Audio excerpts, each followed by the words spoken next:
Hey, Daniel, obviously off to a good start this year. How do you keep that momentum going? And you go back to last year and some of the struggles that you had. Were you able to put a finger on that and try to avoid it this year? Yeah, I think just taking it one day at a time, obviously. It's good to have a good start. It's good to have a good start for the team, a couple big wins and stuff. But, it's all about the next game. So just keeping that mindset. Continuing hopefully the momentum and stuff, but obviously I've learned each year as I've grown and stuff, learned some tough ways and through some mistakes, but I think I feel good about where I'm at and just taking it one day at a time from there. Hey, Daniel, Jerry McDonald from the Bay Area News Group. A couple of things. Could you sort of contrast your home kicking venue from the Coliseum, from where you were off the grass and the mud and outdoors and the fans and now you're kicking at a hermetically sealed dome with no fans, would seem to be ideal conditions for kicking. But I'm just curious as to sort of your thoughts on one to the other. Yeah, it's very different kicking off dirt in the wind in Oakland, but we're happy to be here in Vegas, and the field's obviously unbelievable, the stadium's unbelievable. As a kicker, you don't have to worry about conditions. That it's obviously very nice, but we all miss our fans. We miss having the crowd noise in there, especially at the home games and stuff. But I'm very excited to be at this facility, at this atmosphere, and can't wait to have fans in there. Hopefully in years to come, and continue to hopefully win some football games in there. Hey, Daniel, you and AJ Cole worked out a lot together this offseason as you start to prepare for this year. How have you both continued to lean on each other so far, early on throughout the season? Yeah, it was really nice for us to be able to, he was training and living in Alabama, not a couple hours from me, so we were able to drive together and, meet up and train in Alabama, and then as well some in Vegas before things started, just doing that smart during COVID and stuff. So it's been nice to, kind of have that preparation. Obviously this off season was weird, looked a lot different than normal. So we wanted to take, measure in our own hands and make sure we were prepared on day one, and then, just continue to build off of the relationship we had last year and kind of are continuing this year. And so, he's a true professional. It's nice to be friends with the guys you work with too. So we're just continuing to work on that.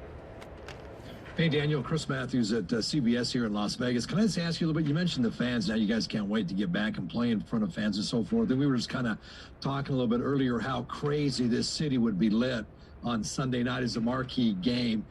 You coming off the win over the Chiefs and obviously the Bucks beating the Packers, how crazy this city would have been if it would be a normal year. Can you talk a little bit about that? Yeah, obviously the atmosphere in the stadium, just, you could feel it without the fans in there, but, you could just imagine what it's going to be like whenever fans are able to fill out that stadium. And so, we're excited to be in the city. It's, a city that's been struggling because of COVID, such an entertainment city and stuff like that. And so, to be able to represent this city a little bit, and, hopefully eventually we'll be able to get those fans and, some of the Las Vegas people in there, as well as Raider Nation from across the country. It's going to be unbelievable, that atmosphere.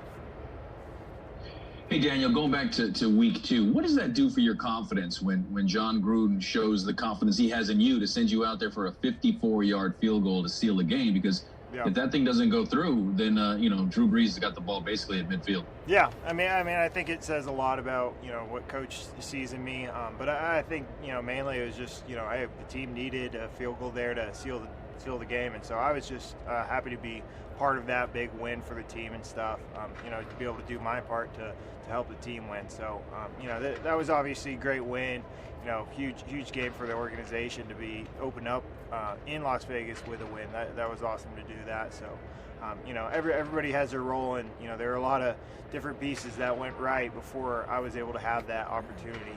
We were able to get that win. Do one more question, Jerry? Yeah, Daniel, Jerry McDonald again. I want to get back to the fans thing again. So you seriously would rather have fans in there than not? You would think from a distance, looking at a kicker's like, you would want it quiet. That would be perfect. But you feed off. Do you feed off fans the same way regular position players do? Yeah, I think especially in a home crowd, I don't have guys cussing me out in the stands and stuff. Some of those away crowds, I wish there were certain fans that were removed. But home games, for the most part, everybody's cheering for you, and but just to have that atmosphere, and just to have that energy inside a stadium, it's special, and everybody across the country is missing that right now, and so. I think we went to Kansas City. They had some fans. There's certain teams across the country that have fans, and I think I've become used to it. You kind of just block it out, and it kind of becomes just literally background noise and stuff like that. And so it's just you don't love having that quiet atmosphere. You like the energy in there, and I think most guys would agree with that. Great, thank you, Daniel. All right, thanks, guys.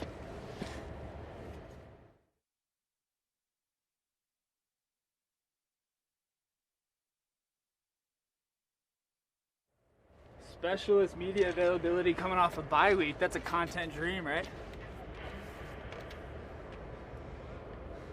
Okay, so yeah, absolutely. Okay, thank you.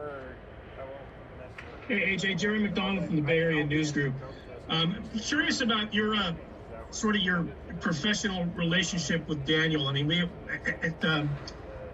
years ago when Shane Leckler was the holder for Sebastian Janikowski, they'd done it for so long that when they went out there, Leckler would make adjustments without even having to look at him or talk to him, knowing how he wants it, exactly how he wants it, taking in the wind, all these different things. And they would go through without even speaking. And then when Shane left, it was a big deal for a year. They had to switch holders and lots of different stuff happened. I'm curious as to where you and Daniel are in that sort of relationship. Yeah, I think one of the goals for us is to have the best battery in all of football. And when we do a lot of communication about what the wind's doing, what line Daniel's going to be playing, and how he wants to hold. And like you're saying, it's gotten to the point really where it's a lot of times unspoken, and we just kind of, Daniel just start to say, and yep, all right, got it. We've done a great job, I think, really getting a lot of reps from, a little over a year ago when I got here all the way through now, working together all off season, through the OTA period we could have had, and then, through training camp. So I think that we've really improved our relationship. I think that there's, like you said, there's a lot of things that don't need to be said, and I have a lot of confidence in him. I think he has a lot of confidence in me, and I think that us having that relationship really helps translate to results on the field. Hey, AJ, Chris Matthews, CBS here in Las Vegas. I was just wondering, we were kind of talking earlier just about the fans, and obviously you guys can't wait to get the fans back in there, but this week would have been absolutely crazy in Las Vegas when you think about you guys coming off the win over the Chiefs and what the Bucs just did to the Packers, and just how lit this city would have been in any kind of normal year. Just your thoughts on that. Yeah, it's obviously disappointing that we're not going to have fans in the stands, and these some crazy times we're living in. But I still think I feel a lot of that energy in the city. I think that when I'm walking around the grocery store, when I'm driving to the facility, I'm seeing Raiders bumper stickers start to pop up. License plates here and there that I wasn't really seeing when I moved out here for the first time in June. So I do feel like there's a little buzz going on in the city. Obviously, we wish we could have had fans. It would have been crazy, but nonetheless, we're excited about the opportunity to represent Las Vegas, because whether we have fans in the stands or not, there's still a lot of people in the city who are hopefully watching us on Sundays, and so we're just trying to be encouragement during some of these crazy times. AJ Levi with Raiders.com.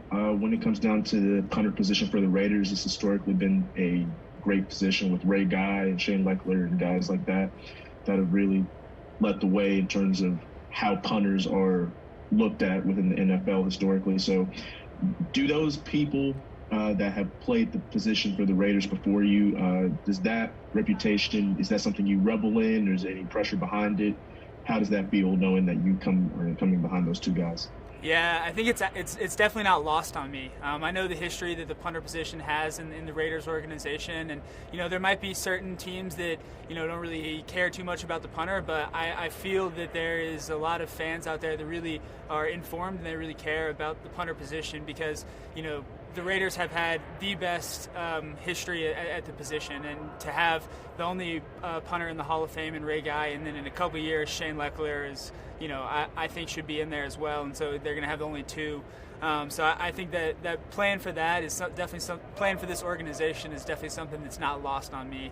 And I take a lot of pride in being the last punter for the Oakland Raiders and the first punter for the Las Vegas Raiders, and that's something that I'm really proud of. And I'm just excited to have the opportunity to represent this organization week in, week out.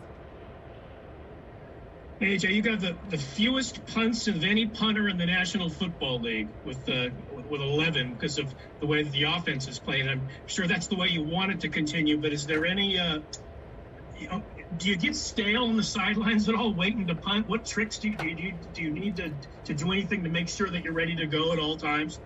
Yeah, I don't really think that you get stale. I think that I'm still doing everything I do. Every time offense gets the ball, I'm preparing like we're going to punt. And a lot of times this year that hasn't been happening, which I'm more than happy because it means offense is moving the ball. We're putting points on the board and winning football games. I think that I just got to go into every drive with the mindset that we're going to punt. And if we don't punt, I go out there, ready to hold. It's definitely been interesting only having 11 punts in 5 games, but just credit to our offense and the play calling and everything. We've been looking great on that side of the ball. Any more questions for AJ? Oh, Paul. Hey, AJ, you seem like a guy that's kind of a cross-sport kind of guy. You were rocking the Golden Knights cap during their run. Got to get your World Series pick. Dodgers or Rays? So I'm from Atlanta, Georgia. I've probably been to over 100 Braves games in my life. It was the stadium was 5 miles, so last night was a tough night for me. Really was disappointed at the result, but I was proud of the way the team played this year. I think the Dodgers have an unbelievable team. I'm going to say Dodgers in 5. They look really good this year. All right, thanks everyone. Thanks everybody.